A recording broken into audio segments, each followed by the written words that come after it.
It has been thought right, before we turn away from this place in which we have laid the mortal remains of O'Donovan Rossa, that one among us should, in the name of all, speak the praise of that valiant man and endeavour to formulate the thought and the hope that are in us as we stand around his grave.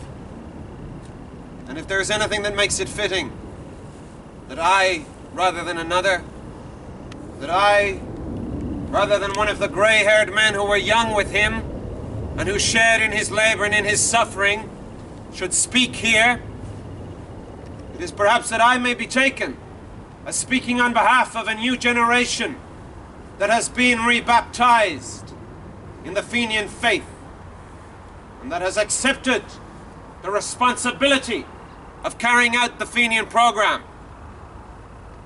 I propose to you then that here by the grave of this unrepentant Fenian we renew our baptismal vows, that here by the grave of this unconquered and unconquerable man we ask of God, each one for himself, such unshakable purpose, such high and gallant courage, such unbreakable strength of soul as belonged to O'Donovan Rossa.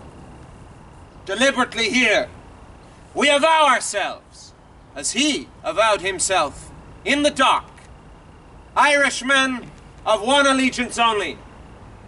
We of the Irish Volunteers, and you others who are associated with us in today's task and duty, are bound together and must stand together henceforth in brotherly union for the achievement of the freedom of Ireland. We know only one definition of freedom.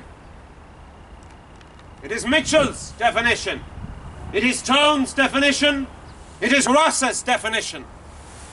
Let no man blaspheme the cause the dead generations of Ireland served by giving it any other name or definition than their name and their definition. We stand at Rossa's grave, not in sadness, but rather in exaltation of spirit that it has been given to us to come thus into so close a communion with that brave and splendid Gael. In a closer spiritual communion with him than ever before, or perhaps ever again. In spiritual communion with those of his day, living and dead, who shared with him in his labour and in his suffering. In communion of spirit too with our own dear comrades who suffer today in English prisons, and speaking on their behalf as well as on our own. We pledge to Ireland our love, and to English rule in Ireland our hate. This is a place of peace, where men should speak with all charity and with all restraint.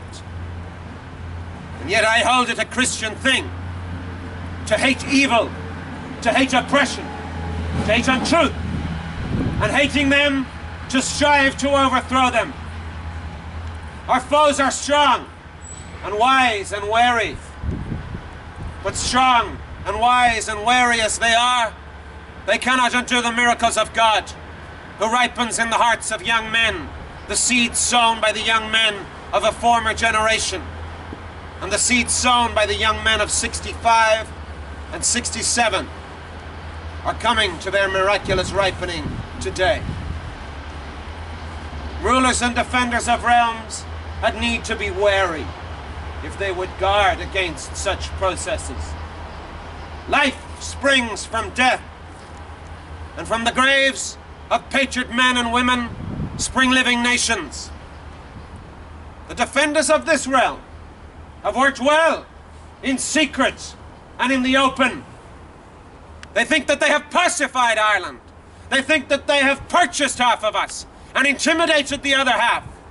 They think that they have foreseen everything, think that they have provided against everything, but the fools, the fools, the fools!